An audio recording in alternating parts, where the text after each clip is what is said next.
Hello, everybody. Welcome back to the League Two Lowdown. Hope everyone is doing well. We're nearly there. We're nearly at the finish line. A little bit more exciting on my part. I think it's probably not so much for the two people that are in front of me who have got absolutely nothing to play for now. I am joined by Ryan and Owen. Once again, I think this is the first proper time I've done a podcast with you, Owen, in particular. But of course, I've done a couple with you, Ryan, before. So, how are you guys anyway? Yeah, first time we've done one together on the worst possible weekend, I think. So much for the going full Jason Cundy getting out the Artel mask once. Which Yeah. Yeah, that went well, didn't it? Yeah, can't even return it either. Ryan, how are you, mate? Yeah, I'll be honest. I'm looking forward to when we cover a certain game in this, and I'm not talking about our game. I feel that game I'm just going to sort of fade away and just hide and let you two chat. But yeah, I think as every year, League Two is becoming more impressive than that boring league where that team are bottling it again.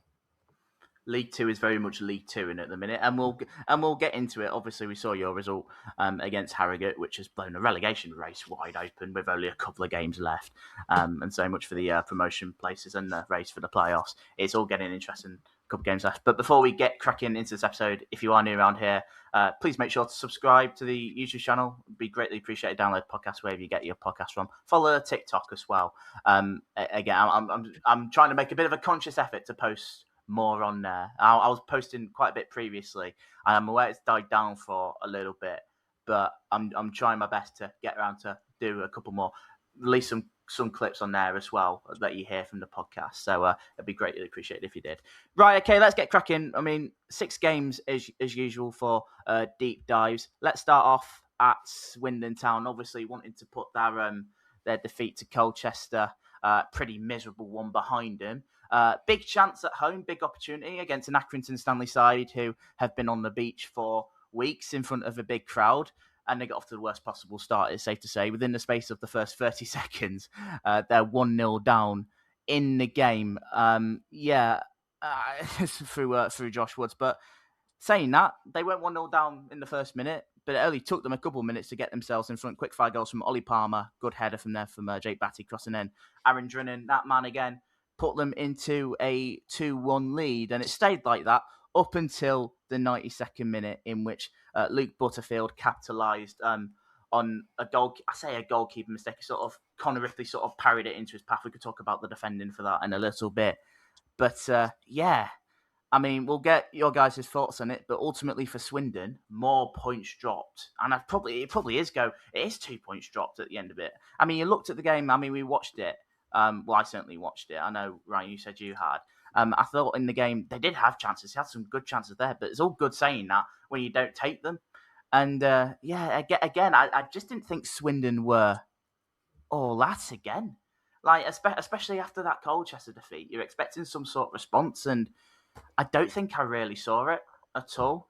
And and all of a sudden, I mean, we'll probably touch on this a little bit more. There's only so much you can say about Accrington at the minute, because, I mean, this season's been as good as done for quite a while. But is their playoff spot under threat? I think, well, Autos is long gone.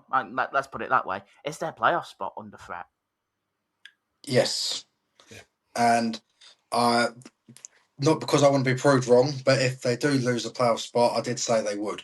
So I'll take that into account. But the thing is with Swindon, we've mentioned in past weeks about Bromley, and sort of had just about getting over the line without performing well. Swindon are sort of doing the same thing in terms of they're holding on to their playoff spot without really looking like a playoff team. But that luck week by week looks like it might catch up with them eventually, and they might end up missing out. I think this is, I don't want to call it an open goal, because although Accrington had nothing to play for and you expect them to win it, Accrington still have to go out and represent the team, their fans. They can't just roll over. And they, to be fair, they went there and tried to win the game and ended up going home with something, which ultimately doesn't mean much for their season, but they still went there and gave a good account of themselves. And those are the games that Swindon, it's almost one of those where, from their point of view, they maybe looked at it as, we're playing a team at home who have nothing to play for. This should just be cut and dry for us. Go out there, get 3 points, move on, and maybe they took the game a bit for granted in a sense. And didn't manage to put it away when they had the chances to. And these are the sort of things where I'm just not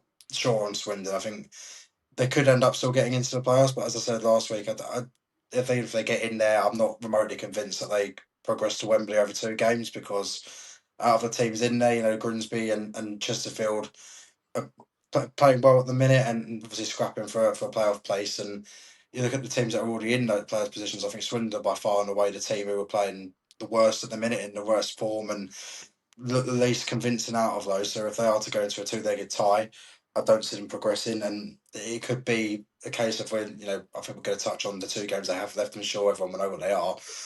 That they might not even get into a position to have that playoff tie, and look, if they don't, then serious inquest is going to have to take place, because they've been in such a comfortable position for so long, in a position where there was obviously talk for quite a while that they could be going up automatically. They've been in those positions previously, dropped out. Now that there's no chance of them getting back into them, and we're now talking about a situation right at the last couple of games where they might not even get into the top 7. And if they don't, that is, considering where they've been all season, that you have to say it's a monumental failure, wouldn't you? Probably would at this point, yeah. Ryan, what do you think? I think the thing for me that is most sort of nerve-wracking, if you're a Swindon fan, if you look at the 2 goals, there's 2 very, very key, in my opinion, key problems with the goal. Number one is the timings. The first goal was in the first 20 seconds to go 1-0 down. The equaliser was in the last 20 seconds. So to me, that shows that they're not starting with the mindset of we're in a playoff race, and they're not finishing in the same mindset. If you also look at the 2 goals that they conceded, both of the goals Ripley's could have done better, don't know, but he's parried it and the defence haven't reacted. The opposition have got there before them and been able to score a goal. So they're 2 really, really key factors that for me are a big standout for Swindon. When we played against them, we just got in their face early on and they couldn't really deal with that. Accrington didn't do that, I feel, as much as what we did. Don't get me wrong, they scored 2 goals in very quick succession. Ollie Palmer, as fast as Lamborghini, as a Ferrari, so getting outpaced by Ollie Palmer, that's fine. That's going to happen. The goal that Drillen scored was just showing his quality. He had 3 players in front of him, all covering that side, so he knew that he could just drill it along the floor to the other side. 2 really, really good goals. But for me, the key points to take away was the timings of the goals and the fact that a opposition player reacted quicker than a Swindon defender. Yeah. I mean, you mentioned that Drennan goal. It's actually a really clever finish when you think about it, because he's still got a lot to do there, sort of had to adjust to get that shot away. But yeah, I thought both goals were really poor, to be honest. And again, like I said, you mentioned about the start and end to that game. I mean, it bodes well. It don't bode well at all if we're going to make the playoffs. So I think we're just going to touch on Swindon. I think obviously they started the season like a house on fire. They were terrific.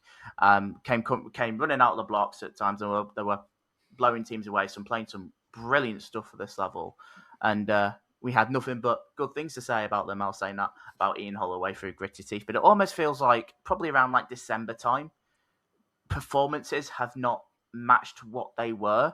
I think what has been quite beneficial to Swindon was the fact that I think they've been sort of ticking on. They've just been getting enough points on the board to keep them in that conversation, and especially more so recently. They've had a few results. I mean, a couple of draws and had a couple of wins.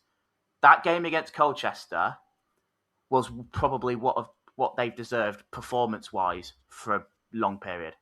Because they have been really below par, really. And yeah, I mean, they just got punished by Colchester on the night. And that's a sort of result I was probably expecting them for a while. But again, I mean, the lack of a response. I mean, they probably could have scored a couple more in the game. But to shoot themselves in the foot again, yeah, it certainly don't bode well for them at all. But then you look at the last 2 games that they've got. They go to Grimsby and then they've got Chesterfield. I mean, we're just outside the playoffs. Chesterfield are in it. And they're 2 tough games. I mean, look, they need to win one of them to get a playoff place. But against 2 sides that'll be well up for it, which are fighting for something themselves, I guess this is the sort of point in the season where you want your big players to step up. I think there has been a couple. I mean, Connor Ripley in particular. I think, like I said, I think that second goal was quite bad on him. Defensively, it was poor, but I think as a goalkeeper, I think he probably should be done better there. But I also think he's kept him in a lot of games quite recently. But this is very much do or die for Swindon now, and very much finger biting nails territory. I think they are, because certainly if you're a Swindon fan, well, let's say if I was a Swindon fan going into those last two games, am I confident? At this moment in time, I'm not too sure. I also think conceding 5 in the last 2 games is a big sign of what happens when Ryan Taffazodi isn't playing. That's it. They've had a few. I mean, he's out, and Gavin Kilkenny's out as well, which is a blow for them. And they've had a couple like that. I've just not seen the siege mentality. Ian Holloway's words. Who was the? Was it the left back they had, or is it Monroe who went back to? He's gone to Middlesbrough now, hasn't he? Yeah, he was a big part for them first half season, wasn't he? He was, yeah, he was quite big, but I don't know. This is very much a big time for them, really. Because I see Twitter and it already seems toxic enough. Can you imagine how that will be if they miss out on the playoffs? Yeah. I suppose the positive thing is, sorry, I know we're about to wrap up on it, is, in one sense, it's like we've got to play Grimsby, we've got to play Chesterfield. That's terrifying. But on the other hand, you still, with that in mind, it's in your hands, isn't it? That's it, yeah. So, like I said, one win gets a minute. But is that saying that and then actually doing it are two different things, of course. But if it was me, I'd rather be playing those teams than relying on other teams to beat them. Yeah, you're probably right. Yeah, Swindon fans, let us know, because we're really intrigued. It's not really much to say on Accrington. They've been on the beach for a long time. Probably a good point in the end, on the face of it. Let's touch on MK Dons 3-1 victory away at Crewe, which has ended any hopes of the playoffs for them. A week after Lee Bell saying we're not out of this conversation yet. Well, mathematically, you are now, Lee, unfortunately. 2 goals from both the centre halves, from Curtis Nelson and Marvin Ekpiteta. And I thought Alex Gilby's goal, in particular, in their third goal, was a really clever goal, just punished by a bit of a lazy pass, I think, from a Crewe Alexandra perspective. I mean, Crewe did pull one back, but it was always going to be a consolation goal through Adrian Tebow in the end. I don't know why I wrote Mickey Dimitri. I think it's probably because I saw him on the highlights all soon in. But I mean, it was a bit of a free kick, which sort of just landed to him. And yeah, I mean, look, MK Dons, they're nearly there. Good win on the road again. Another 3 goals scored. And I mean, look, we expected them to be strong this season. Probably not been as strong as maybe what we'd expected. There has been circumstances to that. But I mean, they've got League One in their sights now. Yeah, I think they'll be up on Tuesday, won't they? If results go their way. If not, they'll have to beat, or maybe even draw against Tranmere at the weekend. But yeah, we can basically say they are there. There's 11 goals now this season for Gilby. He loves the League 2 promotions, I've mentioned before. If he fancies another one, we'll take him next in the summer. But yeah, this is an MK team who have done. I'm not trying to take anything away from them. They've done what's expected of them this season, you could say, with the signings they've made, etc. But they've still got to go out and do it. Very well-oiled machine when they're up for it, and when they hit form and when they're all playing at the best of their capabilities, they are probably the best team in the division. They might not win the league to prove that, but I'd say they probably are. And yeah, for Crewe, I think everything hinged on that result last week, really. It was kind of do or die for both of you. So if Grimsby had lost that game, could have been a similar situation that Crewe are in now. But given they lost that game, it was a big 6 points. I think it was always going to be a big ask from that point on, and especially with a fixture like this coming straight after isn't really the one you'd want. But for MK, yeah, it's a big result for them, and essentially does get them over the line again. Not mathematically yesterday, but as good as in a few days' time, or a few more days after that's time. But they'll be back in League One, which they deserve on the basis of what they've done this season. But yeah, for Crewe, it's another year of nearly but not quite, it seems. Yeah, I think there's been a couple of them, aren't there? I think over the past couple of years, other than the year in which they did make the pass under Lee Bell. But yeah, Ryan, what did you think? I think the thing that MK will probably look at that game, I think they'll be annoyed that they didn't come away with a clean sheet. Like you say, I think the goal that they conceded, it was one where it just fell to the lad and he just put it into an empty net. So I think they'll look at that as a bit of a bit of an annoyance. But I thought MK were really good. The crosses that they were putting into the box, every single one that come in, pretty much looked like, especially on the highlights that I saw, looked like it was going to be a goal. Like you say, Gilby, absolute top class talent for the league, and I do hope one day that he does come back home. Maybe with a takeover, maybe if he's a Chelsea fan, you never know. But I think as Owen said, I think MK, although obviously, and we'll obviously touch on it later on. Obviously, Bromley have gone up and are sitting in first, but I think MK are. I think they would probably sit there and look at it and go, do you know what? If we were just maybe a couple of games, if we were just that extra bit better than what we were, then they could be the ones sitting in Bromley's position. But I think of the teams that are sitting in the top three, I think they 100% deserve the right to be there. And yeah, I think 3-0 would have been a much better result for them, but it's exactly what you need. Finish the season strong and go in preparation into League One. That's it. I think they're sort of known, especially over. That result was pretty much. They're pretty much as good as up, really. I take your point on the goal. They'll be disappointed with that one. I think on the set piece, and it was just a bit of a mess all around. Really, it's sort of just fallen straight into his path, and he's just had to poke it in. But ultimately, you look at it this way. The job is nearly done for MK Dons on promotion, but the title is still on. They're only 2 points behind Bromley, so they'll want to go and certainly make a point and try and go for that. MK's final 2 games are against Tranmere, who are relegation fighting, and a Fleetwood side that have got nothing to play for. Whilst Bromley, of course, promoted yesterday, and we'll touch them a little bit more, they've got to go to Salford, and their final game of the season is at home to Walsall. Now, certainly in terms of, if you're looking at those 2 games, MK have got it better. It'd be quite interesting to see what Tranmere put up against them, because obviously they're fighting for their lives still, whereas Bromley's still got to play Salford, who can still make the top 3 themselves. So, not to say, 2 games left and there's only 2 points in it. It only takes 1 slip up. Yeah, it's funny, really. They've both given each other enough chances to win the league, haven't they, really? I talk about MK just about getting promotion this weekend, more or less. They had that run of form where they had the back-to-back losses to Barnet and Salford, draws against Barrow and Oldham, and they seem to have been giving each other a lot of chances to be like, no, you win the league, no, you win the league, I will slip up. Actually, no, we'll slip up as well. And so it's been taking it in turns to see who can mess up the most, but whichever of them do win it, I think if I'm being asked one or the other, I would say it probably will be MK, but they're both deserving champions, and really at this level, you want to be champions, but as long as you get in the top 3, that's the main thing. But I hope Bromley do win the championship, not the division as in League 2, not the actual championship. Maybe one day. Never say never. Be a better story for them if they were to win it. But if not, this season's probably produced more than they could ever have imagined in terms of promotion, so they'll be happy regardless.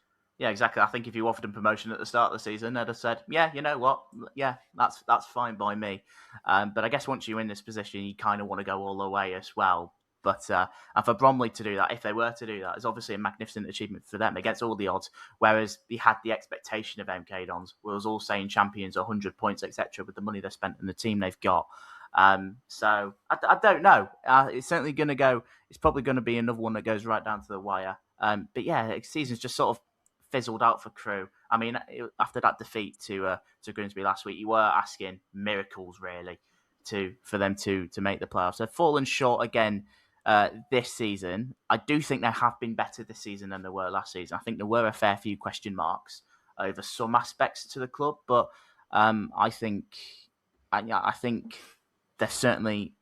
I think they're ending this season in a better place than what they were last year, just because of how sort of structured they are. But let's move on. Obviously, big win for MK Dons, as I've mentioned. Let's touch on Chesterfield. Obviously, a big win against Grimsby on Tuesday night, winning 2-1, and that'll be the last I mention of that game.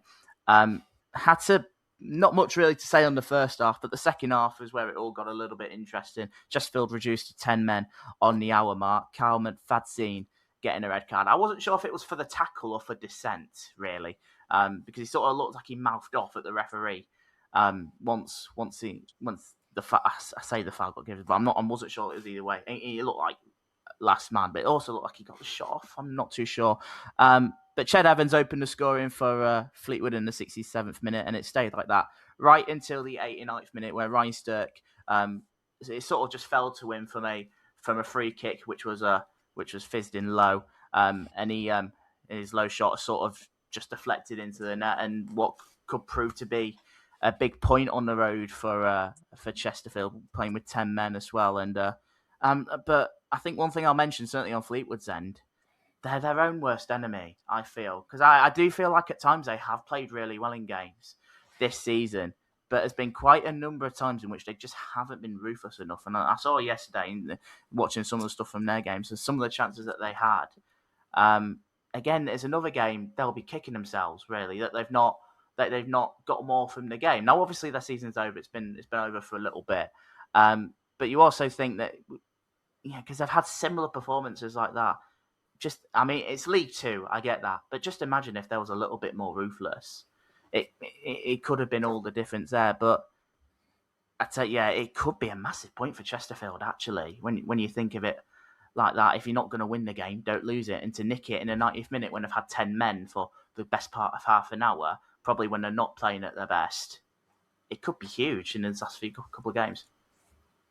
Yeah, from Fleetwood's point of view, I think obviously the season is over, but I've always thought there's positive signs when watching Fleetwood. I think when they came to Priestfield about probably a month and a half ago, and they drew 1-1 with us, but they shouldn't have really beaten us on the basis of the second half. They peppered us, they created lots and lots of chances, but that final bit right at the end was what was lacking on the day. And Mark Helm, I've mentioned it before, I'm a big exclusive member of the Mark Helm fan club. Might be the only obsessed member. 10 goals now this season for him. Very, very good player. Probably won't be at Fleetwood next year, but that's the way it goes. I do see positives with Fleetwood. I think they just do lack a little bit in both boxes to be right at the top echelons of the division. But I think from their fans' point of view, you can see there is building blocks there that can make them one of the better teams in this division. But consistency is going to be a problem for them, as it has been in previous years. But I think for Chesterfield, ironically, if they'd have not got the equaliser yesterday, they still would have been in the top 7 somehow. But I think for them, the confidence they can take from going to the end and getting that equaliser is going to be pivotal going into the big games that they've got remaining. So I think for them, they'd be disappointed that they didn't go there and win, because it is a game against a team we've got nothing to play for. But at the same time, they've managed to come back and with 10 men as well, getting points. So to be able to go the distance and get the point, it bodes well for them, and they can take it into the next 2 games. But probably they will be looking at it as an opportunity missed, because I think a win yesterday would have all but solidified their place in the top 7. It'd have been a much stronger position than what it would have been eventually in the end. I mean, because now you look at it, it's a little bit more nervy, especially after the decent place that they found themselves in come 10 p.m. on Tuesday. Now you look at it and you think, actually, you know what? Yeah, still a little bit tight. Ryan, what about you? What did you make of it? I think you've the three sort of the 3 points that I wanted to make. You've covered 2 of them already. The first one being obviously the red card. It was a little bit of an odd one, because when the challenge happened, I think the ref blew his whistle, was obviously chatting to his linesman, and then he put his hand straight up in the air, which to me is, I'm pretty sure, signalling for an offside. Then it obviously cuts back however many minutes it was, and then he produces the red card. And it's like, well, what's been given? Like you say, was it potentially dissent, or was it a last man sort of challenge? But it was a little bit...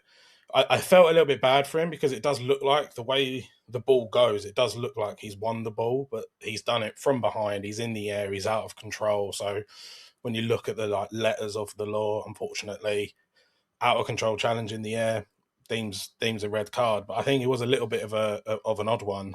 Fleetwood, 100%. They should have, if they were a bit more ruthless, they would have saw that game out, and they would have probably come away 3, maybe 4-0 winners. The goal itself as well, I mean, they were so focused on defending the set piece and putting everyone sort of on the line that they just left Stirk on his own. And fair play to him. Another, like Drinnan's goal, another very, very well worked goal, because he had to get it through a lot of bodies. But I think it was a game that, like I say, towards the end, they were so focused on, right, this cross is coming and we need to mark this cross, that they didn't then think of phase 2, which was, where's this ball then going to go to? And he had so much time on it. I think he ran from like the sort of centre on the edge of the centre of the box and made his run over to the left and then put it in. But yeah, for Chesterfield, I think they're in the sort of a nicer position because obviously they play Swindon on the last day. So if your boys are able to get a win against Swindon, they then know that a win against them could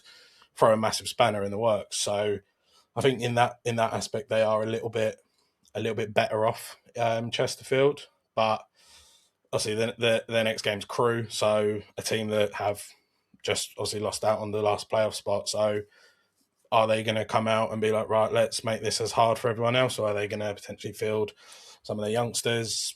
Who knows? But yeah, I think Chesterfield will be glad that they were able to find that goal, especially down to 10 men. And that's it. I mean, look, you're looking at Chesterfield now. I mean, obviously you mentioned that Swindon game, but they've got a job to do against Crewe first, back at home. I know how big of a game that is. And just quickly on Fleetwood as well, I just want to give a shout out to Matt Lawler, actually. I think he's done in there and he's done a half decent job. I mean, he's only lost 3 games since he's taken over as manager. He was an interim for a little bit, wasn't he? And then he got the permanent job. And those defeats were against Grimsby, which was last minute, Bristol Rovers, who have been a bit of a freak of nature at this moment during that run, and then to Barnet, in which they lost 5-2 in a pretty mental game in which they had 10 men. But I don't think it's been the worst in the world. Certainly, there'll be a lot of eyes on them next season. Of course, there will be, to see how they sort of respond really and try and improve on this season. I think they've had 2 pretty underwhelming. I say little bit underwhelming. There's little glimpses there, but need to see it a little bit more. Let's head over to Priestfield then, shall we? Probably not so much for you, Owen, as Gillingham scoreline have been on the end of another drubbing. This time to Grimsby Town, 4-1 victory for the Mariners. Goal just before half-time through Andy Cook. Brilliant finish, brilliant movement, and that's a proper striker's goal right there to get away from the man with a really good flick on by Kieran Green.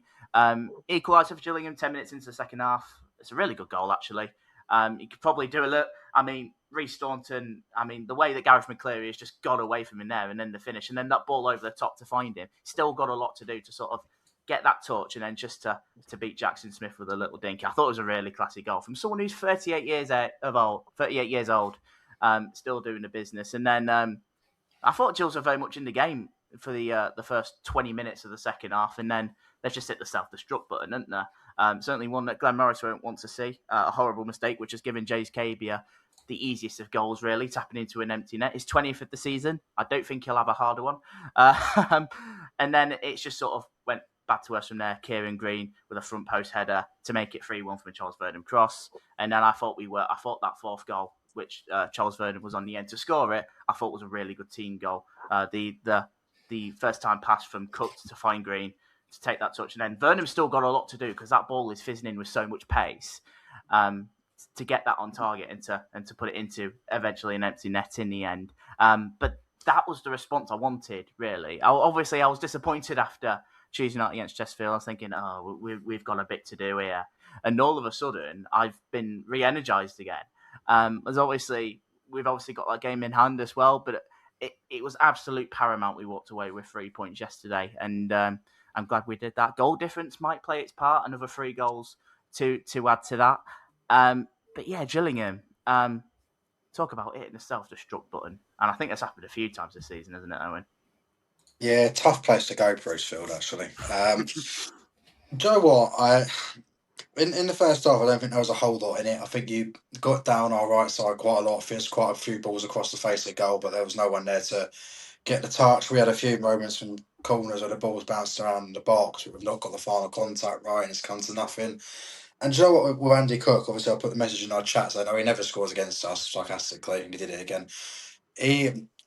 He's one of those strikers that you look at, if you hadn't watched him before, you'd think he's more just a big unit for hold-up play, but he can move from striker and get around very well. A lot of strength. I thought the goal was really well taken, just a nice firm low finish into the corner. And from then on, I thought the result was going to end up as it did, but we wouldn't really show much. But do you know what, to be fair, so the second half, I thought we started quite well. I think the ball from Amani Little into Gareth McCleary is brilliant. Fantastic crossfield diagonal. McCleary takes a great touch. I too was a bit confused as to why your keeper didn't come out and try and close him down quicker, but it's a nice deft touch over him to get to 1-1. And I thought up until the error from Morris, we were actually okay. I thought it was actually quite a good game of football. I think both teams are going for it. Obviously, in terms of the result and the magnitude of it, there was much more riding on it for you than us. We just wanted to try and get the win for a bit of pride. And yeah, then the mistake came. Hutton and Morris both going for the same ball. Morris goes to shank it out, completely misses it, gives Cabba an easy finish. And yeah, from there, it's something we've seen before. Crawley a few weeks ago, we were winning the game, looked like it was going to be a draw. We conceded one injury time, conceded another 2 minutes straight away. And yeah, it was just a case of, we go 2-1 down after looking to be in a good position in the game, and you get the header near post flick from a corner from Green, who had a great game. I think he's a brilliant player every time I've seen him. I think last season we played on a Tuesday night and he scored the winner, and I think the 1-0 win. I've always liked him. And then the fourth goal was just a great ball across the box. This time it did come off, and the touch from Vernon at the end. But yeah, from our point of view, I know we're not here to talk about us, but because I'm here, I may as well for just a quick second. Gareth Ainsworth, actually, I thought he was quite bang on his post-match. He said for 20 minutes of the second half, I used to actually, he said you probably couldn't tell who the playoff team was, and then he alluded to the fact that we've basically just thrown another game away from a position of quite good comfort, because we were comfortable in the game at 1-1. We weren't under any massive pressure. It was end to end. It was exciting, and then obviously we give the goal away, and you need the win more than us, and you took control of it from then on. And I think you did deserve to win the game. I think the scoreline probably is a bit harsh, but we've only ourselves to blame for that one. But for Grimsby, you had to come here and win. You did the job, and it sets you up well. And I think what I saw from you yesterday, I didn't think first half there was much in it, but I thought from the second goal onwards, you look like a team who, when you get going, are very strong. Definitely one of the teams who should be in the playoffs. And I think Gareth Ainsworth actually, in one of his comments, was quite bang on about Grimsby. He said them for the first 20 minutes of the second half, you couldn't really tell who the playoff team. He said for the last 20 minutes, it was abundantly clear who the playoff team was. So there you go. Yeah, look, I can't really complain with that too much. I do think the scoreline, certainly on your perspective, is a little bit harsh. I didn't think it was a 4-1 game. No, we deserved to lose, but I thought 4 was a bit harsh. I didn't think we deserved to win it by that scoreline. I thought we were okay first half, a little bit indecisive, but I mean, we get that goal just before half time, and it's put us in a good position. Obviously, the goal's a disappointment, and it almost didn't feel like we really properly got going, like first 20 minutes of the second half. I mean, you could have gone 2-1 up just before that error, really, through that chance from McCleary. And I'd have been really interested to see what the response would have been if we did go 2-1 down in that one. I think the pace and the ball, his first touch, just sort of took it a little bit away from him, and he could only scoop it over, unfortunately. Yeah, and we did what we have to do in the end, and obviously after seeing some of the results yesterday, proved out to be a bigger win than probably what I sort of anticipated, which is sort of good for us. Ryan, your quick thoughts? I'll be honest, the pair of you have you covered it. This was a game where I was just going to sort of just fade away and just let you two chat about it. For me, as obviously an outside fan looking in my opinion, the main four for Grimsby all scoring in Cook, Cavia, Green, and Vernon. Like Owen says, I do like Green as a player. Don't like the tash. I think that should be shaved off. But as a player, he is a good player. And it just seemed that for Grimsby in the end, it just didn't seem like it was a hard game. It just seemed like a game where they just sort of just done their thing and were able to come away with all four with all 3 points. Sorry, but I think Owen, you probably 100% agree with this. You're just looking forward to get these last 2 games out of the way, forget this season, and then go again. Oh yeah, I hope I never see 80% of them ever again. which is fair. I mean, respectfully. I've sort of seen something similar in times when we've been like this. I mean, well, it was the other year in which ourselves and you, Ryan, were in this sort of relegation scrap. Thankfully, there were 2 worse teams than us in Forest Green and Sutton. But I really didn't like that squad, the one that we had. I'm telling you, if we hadn't started the season as we did, we would be in massive trouble currently. I was going to say, yeah, thanks to your really good start. I mean, you had that long unbeaten run. I was listening to Gareth Ainsworth's interview in the end. He sort of feels like, didn't he always say that you almost feel like sort of blindsided to that, got a little bit carried away with that unbeaten run. I think the interview you see from him after the Shrewsbury game, when everything's done, is going to be quite scathing. I think the last few weeks, because all the players are still here, he has to be a bit, he can't throw anyone under the bus and anything like that. But I think Neil Harris was the same when we went down against Rotherham when he first joined. The weeks up to it, he was always talking about how he backs the players and all of this. And as soon as our relegation was confirmed, he basically went in all of them. And I think Gareth probably will end up doing the same thing, knowing that he won't have to manage any of them again. He can probably say what he's actually thinking. And I would quite like to hear that. That's it. Look, it's going to be a huge summer for you guys regardless. I know we've said this for a while, but I mean, it's sort of been cemented in the minds, I think, for quite a few people that this needed to happen. So, intrigued to see what happens. But obviously delighted from our point. It's turned out to be a big thing. 3 games left, a game in hand on Tuesday night. 2 wins will do it. Small task of Cambridge away. Yeah, easy that. Yeah, right. Right. 2 more games in which to deep dive properly. Let's touch on Notts County at home to Barnet. 2-1 victory for the Bees. And I'll tell you what, they're not going away from this playoff conversation yet at all. Both goals coming from Kabongo Shamanga. His first one, he's a brilliant goal. The crossing and then the cheeky back heel to find the back of the net. I mean, quick response from Notts County, got given that penalty. I think it was Ryan Glover that fouled Liam Love, in which Jody Jones tucked away.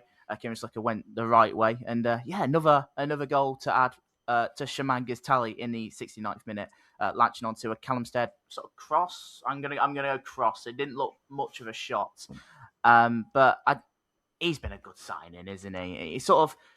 He didn't really set the world alight at Crawley, but I guess it's also finding that place to play to your strengths. And I almost got the sense when Barnet signed him in January, I'm almost thinking, you know what, this could be a match made in heaven, considering how Barnet play.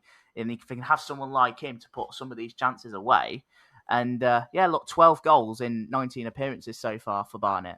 It's been a really shrewd piece of business. I mean, it almost get the sense that I don't think he's picked his previous clubs quite well, actually. I mean, he did okay at Swindon, to be fair, but obviously Crawley didn't work out at all. Didn't work at Fleetwood. Didn't have the best into at Peterborough. It almost feels like he's getting back to his best, because if you remember his spell in the National League at Chesterfield, he was unbelievable then. Obviously picked up that bad injury, and we hadn't really seen him get to the levels as what he's doing now. But another defeat for Notts County. 3 defeats in their last 4. 4 defeats in their last 6. A little bit inconsistent. Obviously wanted to see a little bit of a response after that defeat at Cambridge, that 4-0 defeat, in which it was pretty awful from their perspective, conceded some awful goals.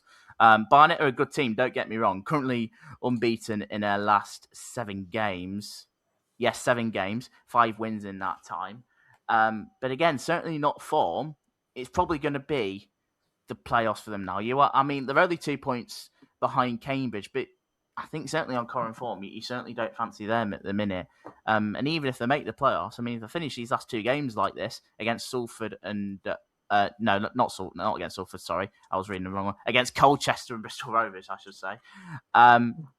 It's quite an interesting thought again, because they're certainly not going into it on the best of form, but. Yeah, not Bromley. I'm going all over the place here. Certainly Barnet. They're not going away at all, and they'll still feel like they'll sort of fancy themselves. I think they've got a little bit more to do compared to maybe a Grimsby, but the fat lady hasn't started singing yet, so they've still got an opportunity. Well, no, Barnet is guaranteed to take it to the final day, because their next game's against us. So that means they'll win that, and then the final day will be what decides it for them. I'll go to Notts first, because it sort of validates my point from last week and sort of proves me right a little bit, which I don't mind. Notts County against teams in the top half, it's not been a good mix for them as of recent, has it? I said last week I worry about them if they get into the playoffs, because in recent months they've had a terrible record against teams in the top half. And this was another example of it. Barnet team, who, as I say, very good team, in a good run of form. Obviously won at MK recently as well, so not exactly strangers to go into big teams in this division and getting results. But I don't know what it is with Notts and playing teams in and around them. They just haven't been able to get the desired results, and that does not bode well for them at all if they are to go into the playoffs and having to do 2 legs against a team in and around them, because historically in recent times it hasn't gone well for them. And I think that's a It's a big problem for them. It really is. I don't know where they really go from here. I don't see them getting into that top three now. I think it will be playoffs for them. And I mentioned earlier about Swindon probably being the team who are in the worst form in the playoffs. But I think in terms of playing teams around them, I think Notts, if Notts end up playing Swindon in the playoffs, I think that might be a case of which one of them gets the lucky end of the stick and ends up going through. Because you wouldn't really argue either of them in current form deserve to be in a playoff final. But if they end up playing each other in the semis, one of them has to. Barnet, obviously, as we said, still winning around now. I'm glad Shamanga's finally informed because he's someone I've wanted him at Gills for quite a few years. He was a very hot commodity in the National League at Chesterfield, and I suppose sometimes you're only as good as your surroundings. And Peterborough's one of those where, going back a bit in his career now, where you've seen players go there with good potential, and they do have a good record, Peterborough, signing young players and developing them, sending them for profit. But in his case, it didn't really work out, and I hope he has now found his club that he can kick on and stay at. He's already scored against us for Crawley this season, so I'm not sure how many players have scored against us for two different teams in one season, but I imagine he'll be added to that list, however small it might be. And yeah, I do think he's some. I'm not sure if is he on loan at Barnet from Crawley, or is that permanent? Permanent. Do we know? Permanent. Well, that's brilliant for Barnet. Then I imagine they'll have some offers come in for him in the summer, regardless. But yeah, they said it was going to be an interesting end to the season for Barnet because I do expect them to beat us at the Hive next week, and then I think they go to Harrogate final day. Is that right? I believe Which so. is Yeah. obviously going to be a huge game at both ends, and yeah, I hope they don't make the playoffs, Barnet, just because it's one of the closer away games for me to go to. So, as being a bit biased, yeah, Ryan's nodding as well. It's not too far from Colchester either. So you probably don't care if you go up, so it makes no difference to you. But Barnet's all right. Well, it depends if we're still in League Two or not. I guess, but I enjoy my trips to Barnet. Good away day actually. Yeah, I think the problem with Barnet is if they don't make it this year, I think they are probably going to be picked apart a little bit this time. I think teams will come in instead. Who's out of contract into the season, actually. I think Glover will be of interest to a lot of teams. Shamanga probably will have a couple of teams hovering around him as well. So maybe not completely pulled apart, but I think some of their big key performers from this season probably will be looked at by maybe League One suitors potentially. So yeah, you're probably right there. I think a fair few of those players certainly deserve the jump up to League One, especially the likes of Ryan Glover in particular. I don't mention Callum said as well. He's been decent. But yeah, you mentioned about Notts County. I was just having a look through it because I know I mentioned about the obviously their record in the last few games. I mean, those two wins in which were mentioned there were against Newport and Harrogate. I mean, those 4 defeats were against Oldham, which were very much in the mix at the time. I mean, Salford, dramatic end to that game really was a little bit of an anomaly. But that Cambridge game was not great for them. And then yesterday against Barnet. But you go further back, I lost a big one to Chesterfield, in which after that they went on to beat Accrington and Cheltenham. Again, the side sort of down there. Walsall were a little bit hit and miss around that point as well. But they also lost to Grimsby as well. So yeah, they've had a fair few of those, haven't they? And that might come back to sort of bite. And what do you think, Ryan? We said at the start, if you're a Swindon fan, you're sort of shaking a little bit. I think Notts County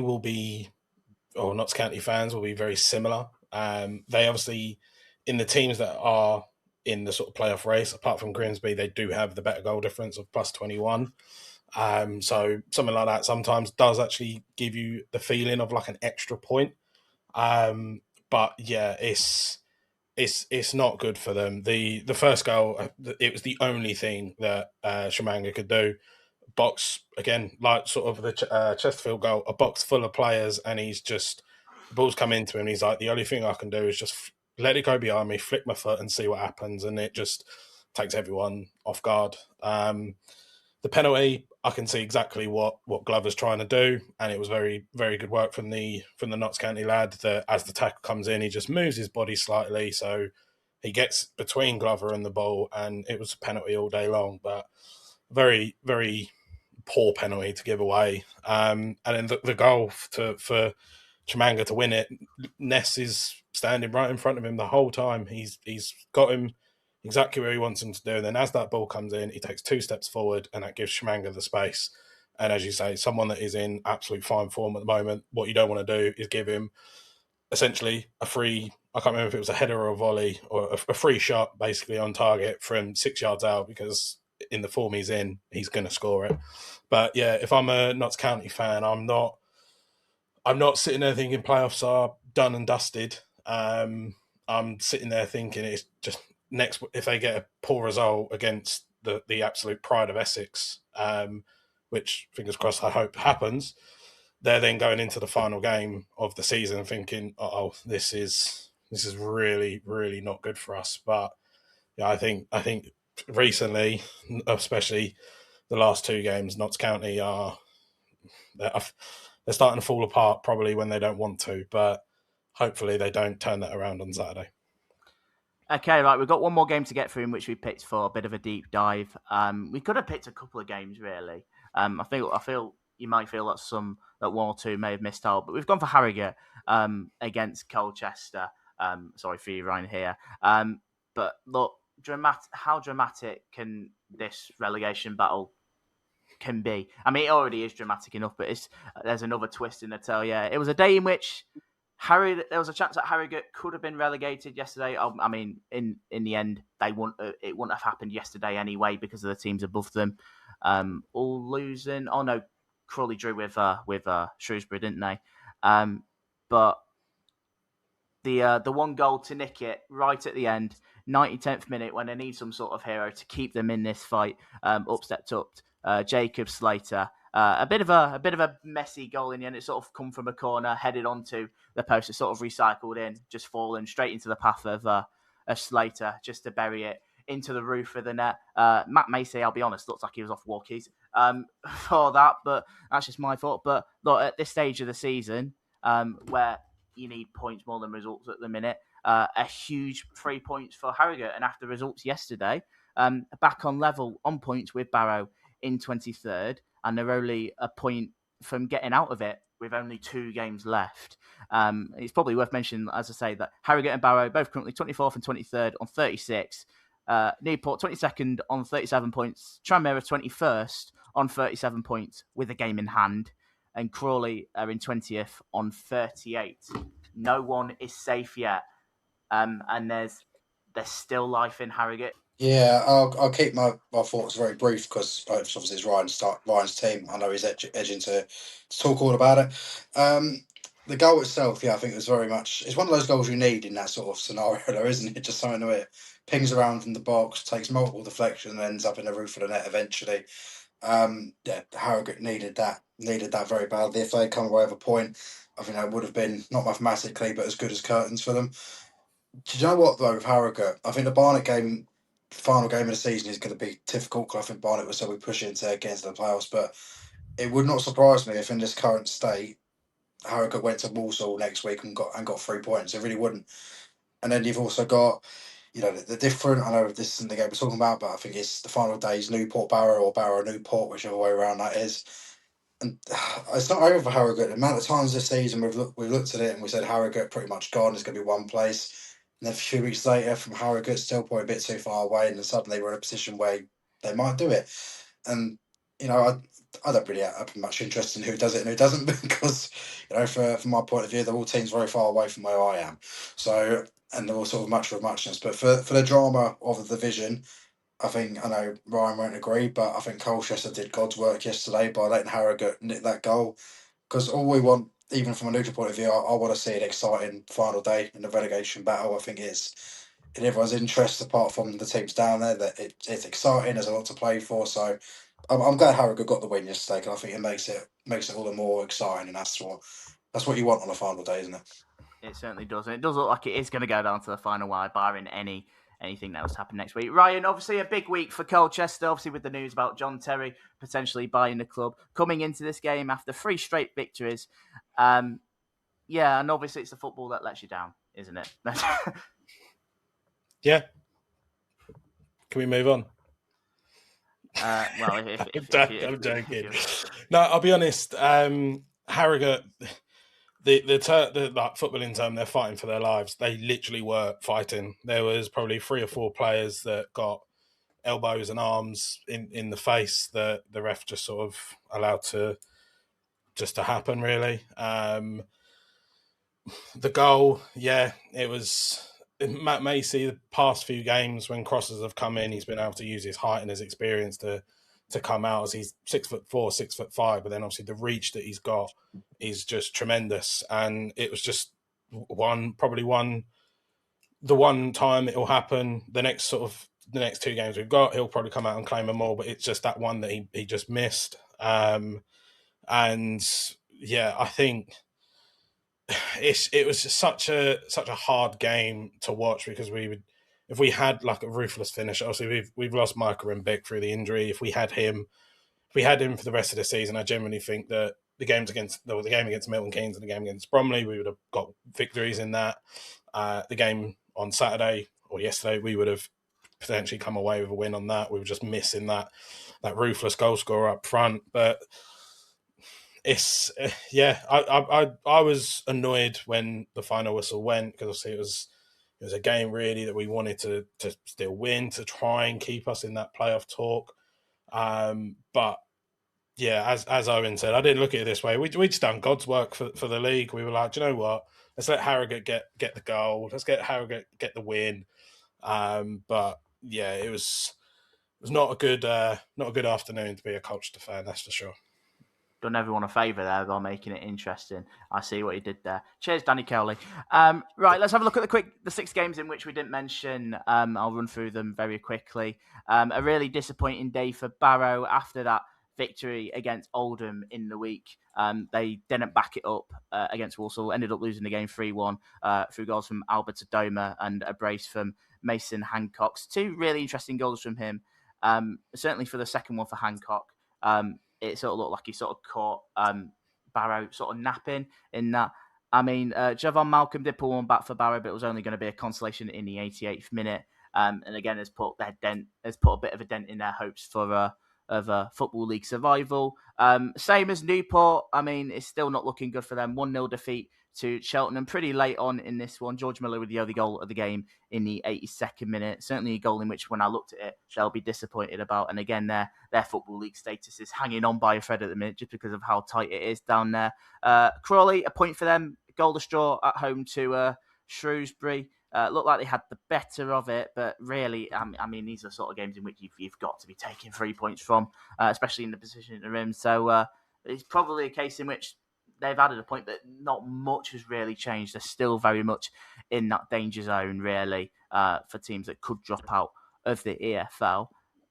Let's have a look at the likes of Oldham. 2-1 defeat at home to Salford in the end. Both goals coming from Aluo and Daniel Udo, which is it's put the final nail in the coffin for any playoff hopes for the Latics. Josh Hawkes did pull one back, really good finish. That Dan Udo goal in particular, I thought was a really good goal as well. And Tranmere, well, they lost again, didn't they, to an informed Bristol Rovers side. Absolutely flying high at the minute. I say flying high, not really in terms of table, but in terms of recent form. 7 straight victories for them, really ending the season strong, as they're looking to sort of mark their sort of aspirations down for next season under Steve Evans. Promise on a chair, and Youssef Akamrich with the goals in that one. Jaden Joseph did equalise in the 71st minute, but which was cancelled out by Akamrich. Really good what's happening to Bristol Rovers at the minute. Unbelievable form. But again, 3 games left for Tranmere. You look at that game against Cheltenham on Tuesday night as an absolute huge one. I should probably mention the game as well on Thursday night. I was someone looking through them thinking that there's one more game in it. I can't remember. Bromley drew goalless against Cambridge. Not really much to say on it, really, other than the fact I thought it was a really good game for a 0-0. Both sides going at it. I thought Cambridge had the better of the first half. I thought Bromley did second. Could have nicked it right at the end. They'd have loved promotion. They'd have loved to have won promotion there on the night. And we looked at it at the time, probably a better result for Bromley. But it's still I thought it was still a decent point for Cambridge. I mean, you are asking still a fair bit to go to a side, but you certainly fancy yourself if you're Cambridge at the minute, obviously with them being third, to end Bromley's unbeaten run. And we'll touch on Bromley a little bit more in a minute, of course. But anything to take from those other games from your guys' perspective?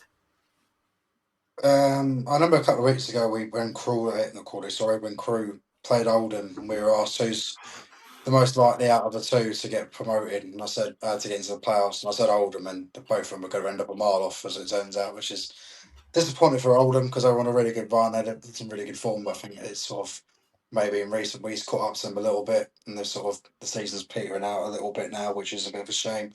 I think the biggest disappointment for the weekend, I think Newport. Really, I thought they'd go to Cheltenham and win personally. We lost at Cheltenham in midweek, but they weren't very good. We could have been 3-0 at half time, and then so we gave the game away, whatever. But I thought Newport could have gone there and got. It was a good opportunity for them to get 3 points against the Cheltenham side, whose season's over, playing for pride, etc. But late defeat.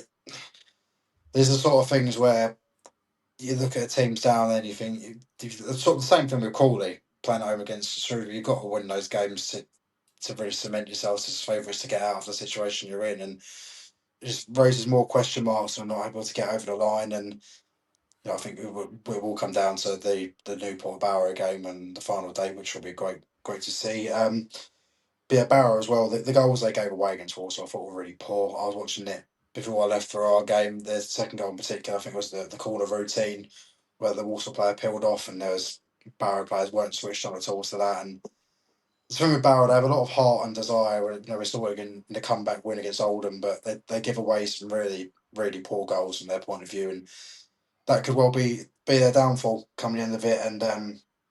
And that's all for me on those games. I think you said we're going to do a little separate bit on Bromley, so I don't want to go jump the gun. We probably are. I mean, look, as you mentioned, dagger blow for those sides, especially like I said, Newport. It's such a poor. I mean, look, Cheltenham are ending the season strong. That's three victories in a row for them, and they'll want to somewhat make their mark going into the end of the season, ending the season on a high. But yeah, certainly the manner of the goals are a disappointing one.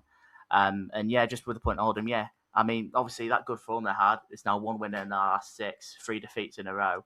A bitterly disappointing ending to the season actually. But look, again, if you offered this season to Oldham for the if you offered this season to Oldham at the start of the season, I think they'd have been more than happy with it. Certainly something to build on next year. Ryan, just a quick one from you. Anything from those games at all?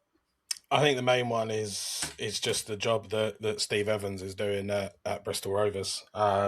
It can't go amiss. It is going absolutely brilliantly for them. And I think the thing will be is, can the squad that they've got, can they keep hold of the key players, add in the summer, add to the areas that they need to add to, and then we could be sitting here with our pre-match or pre-season predictions, and a lot of us may even have Bristol Rovers as the team to win the league. So, yeah, I think, like I say, the work that Steve Evans is doing at that club is fantastic. So fair play to them. And yeah, as Owen said, Barrow, I thought against Barnet last week, Barrow were decent, and they showed that, you know what, they might be able to just have the sort of quality to potentially get out of this. But yeah, the game against Walsall, the goals they gave away, you sort of, it just, you had that little bit of hope. Do you know what? Maybe we could possibly do something, and then that game, and it's just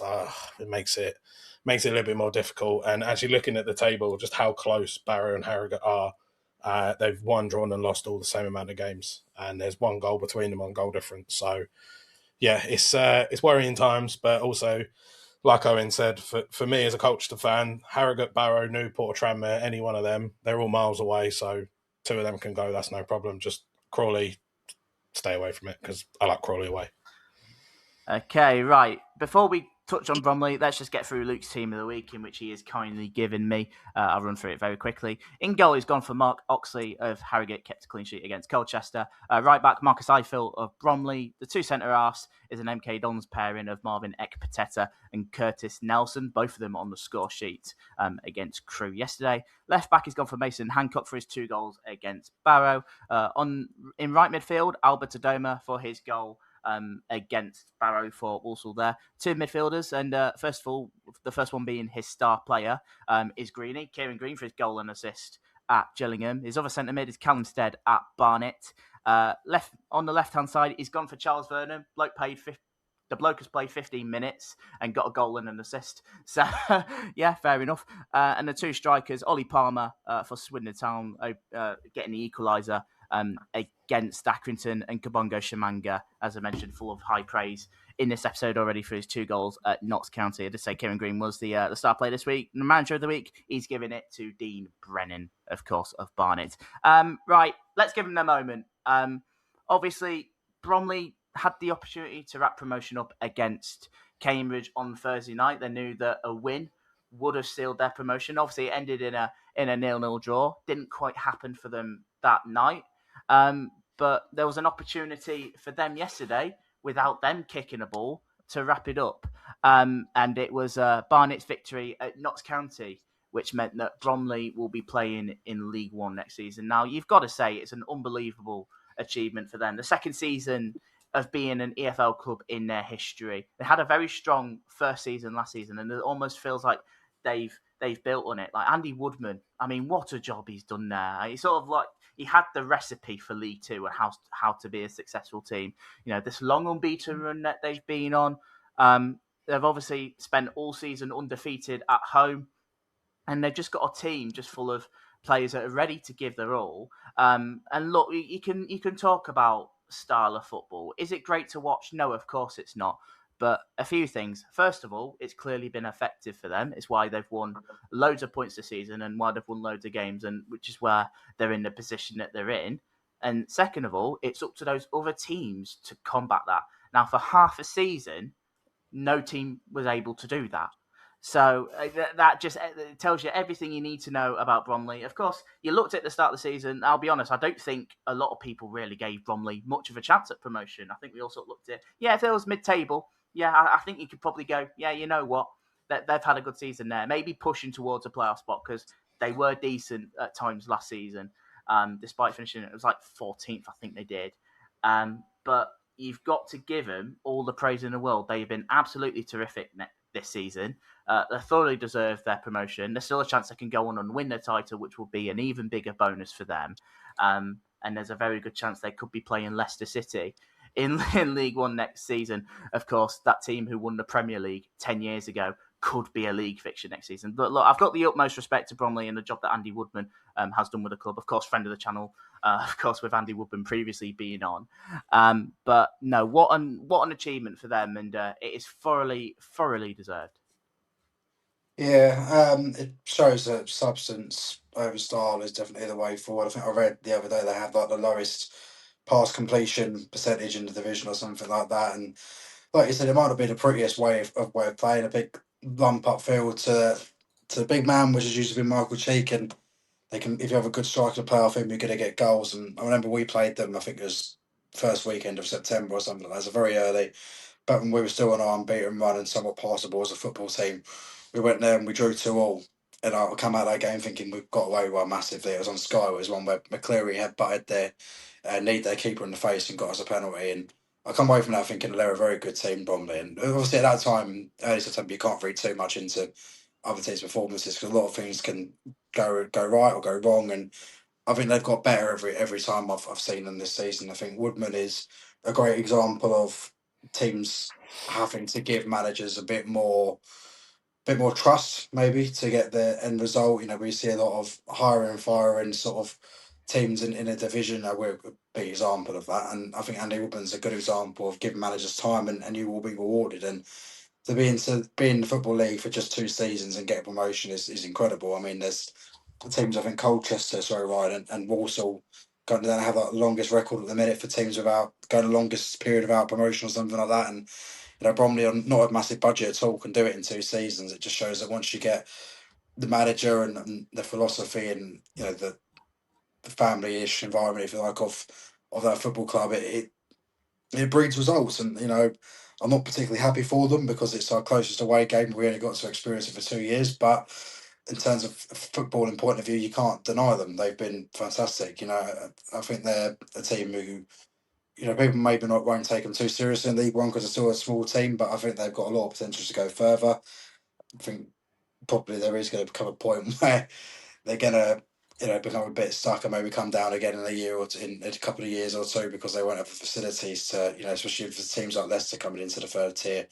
I mean, the wage bill between Leicester and Bromley would be something I'd like to see compared. But, at the end of the day, they've done brilliantly this season. They're going to maybe be champions, maybe not. But regardless of that, I think this is fantastic for them. A great weekend for Andy Woodman as well, because I was watching. I don't know if you two were watching the Merseyside derby earlier. Yeah. Turns out his son who came on for Liverpool is he made his I think it's his debut for Liverpool today, because their keeper got injured and he come on, and commentator said it's a big weekend for the Woodman family because his dad Andy won promotion with Bromley. So I had no idea that was a thing, but yeah, he gets promoted and his son makes his debut for Liverpool in the same weekend. That's something. Yeah, absolutely. It's been a terrific weekend for them. Just quickly, I'll come to you in a sec, but I know you just mentioned a point. I've already seen a lot of speculation about how Bromley are going to do next year in League One. They could struggle and this and that and the other. At this moment in time, just let them enjoy it, because this achievement it's big for them. It's a big deal. This is their second ever year as an EFL club, and the fact that they're in League One next year playing some big sides, it's absolutely ginormous for them. Let them worry about it when they can. Obviously, they've still got a job to do if they want to go and win on the title. Still 2 games left, but at this moment in time, just let them soak in what has been a spectacular season for them.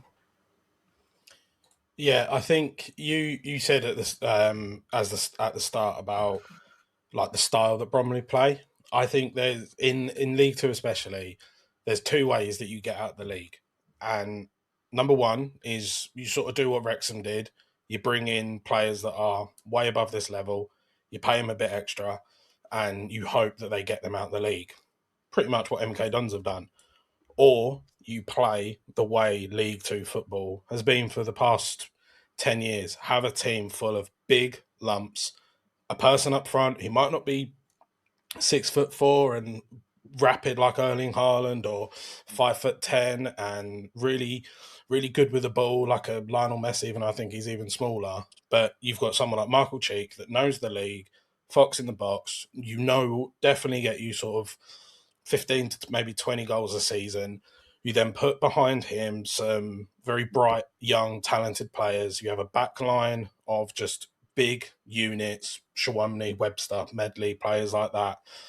And then you put a manager like Andy Woodman in charge of all of that, and it's just the perfect recipe. And Andy Woodman was actually someone that before the Cowleys came in, after we had that horrible Christmas period with Matthew Everington in charge, Andy Woodman was the person top of my list that I'd want to have taken over Colchester. Second on my list was Jack Wilshere. So you never know if that could have happened. I might have had a manager that did get us a promotion, but that was because the Cowleys weren't even a thing because no one knew what they were doing. But yeah, I have to say, hats off to Bromley. I did just have a quick look as well. Obviously, they've got one game left to do it, which is the last game against against Walsall. If they can finish the season undefeated at home, I think that will go down as probably one of the like stats that will be very, very hard to beat in League Two. Cambridge came very close. I didn't even know they were undefeated at home. Yeah. 13 wins and 9 draws all at home. It is a fantastic stat. And Cambridge have come close, but they have obviously they've lost 1 game at home. But no, to Andy Woodman, who is obviously an ex-Colchester man, to Omar Shwamni, another ex-Colchester man, Kabamba. He played a couple of games for Colu. There are actually Kabamba shirts in the club shop, which are match-worn shirts that for some reason haven't been brought. God knows why. But no, to everyone involved with Bromley, fair play, best of luck in League One. And in the nicest way, I hope you come back down because it's another local game for us and hopefully bring some more of the local teams to you, but fair play. Perfect. And yeah, all it leads me to say is congratulations to them, and we wish them all the best in League One. I'll be keeping a close eye on them next season. Right, I'm conscious of time, but let's have a quick look at the 2 games which we've got coming up on Tuesday, just very quickly. We'll just get score predictions. 3 games, there's 2 games, 3 teams in which are still fighting for something this season. Cambridge are coming up against Grimsby, obviously a big game for Cambridge in regards to the automatic promotion battle. Grimsby for the playoffs, it's both their games in hand. Cambridge have only lost 1 league game all season at home. So, it's going to be quite the challenge for us to go there and pick up 3 points. I'll tell you now, I'll snatch your hand off for a draw.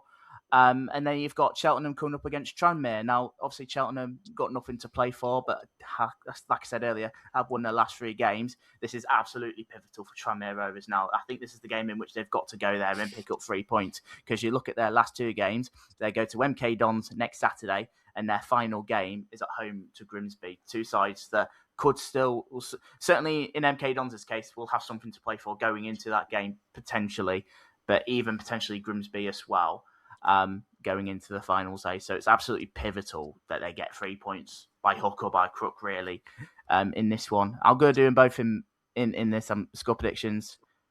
Realistically, I think Cambridge will beat us. They do look good. I was watching them against Bromley, and I've seen them a couple of times, and they're a good team. They're a really good team, and Neil Harris has done a good job there. I do think they'll beat us 2-0. And then the other game, Cheltenham-Tranmere. This is absolutely massive for Tranmere. Let's go 1-0 to Tranmere. I don't know why I think that, but if they're not going to win this one, then what game are they going to win? Because I honestly don't see them getting much out of these last two, if I'm going to be perfectly honest. I'll go with Cambridge 1, Grimsby 0, and Cheltenham 1, Tranmere 0. I don't think Tranmere are going to pick up another point, but I still think they're going to end up getting away with it by the end. I think for Grimsby, Cook's coming to form at the right time, as I alluded to with Bromley, having that striker that can score goals. Grimsby have got that in Cook. I'm going to go for a 2-2 draw for Cambridge Grimsby. And Cheltenham Tranmere, I'm going to say it's going to be a 0-0. Yes, please. I will take a draw. I will quite happily take a draw. It might be the first time this season in which I predicted Grimsby to lose, really. Well, there can't be many times in which I've gone that. But I do think it'll be a big ask for us to go there and get something. But yeah, look, we just want to cover those two games very quickly. I think that's it. I think we sort of got through everything a little bit longer than, well, it's sort of around the same time in which we normally do podcasts, especially when I've been on. Of course, let us know all your thoughts in the comments down below. It'd be greatly appreciated to get all of them, no matter how stupid or how interesting, really. We want to know, we want all your feedback, so that'd be greatly appreciated. Hit that like button, subscribe if you are new on YouTube, download the podcast wherever you get your podcast from. We'll be back in the week to talk about the EFL Awards are on tonight, so that will be a topic for midweek. Obviously, didn't really want to get it into this week, so you have a lot to talk about anyway. As we take a look to the penultimate match day of the season. But thank you guys for tuning in once again. This has been the League 2 Lowdown. We'll see you in the next episode. Take care for now.